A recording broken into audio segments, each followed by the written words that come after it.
Hi everyone, I'm Otis. And today I'm going to introduce a tool that helps us scan all the data on Facebook.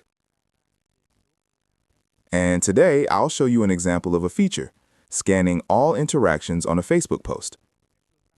To do that, we'll find a video, for example, this video here. To do that, we click on the Share button. We copy the link, then go back to this tool. And before we use this, we need to convert it to a UID. We'll convert it to a UID.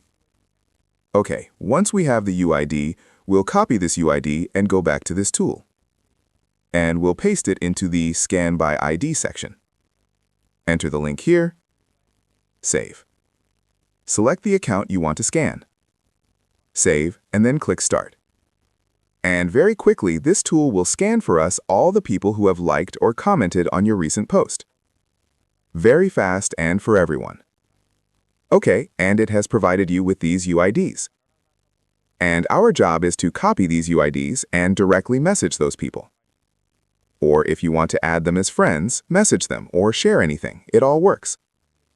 Okay, if you find this tool cool and useful, don't forget to give me a like, a comment, and a share. And if you want to own this tool, message me via Telegram or WhatsApp, which I've left right below in the video description. See you all in the next video.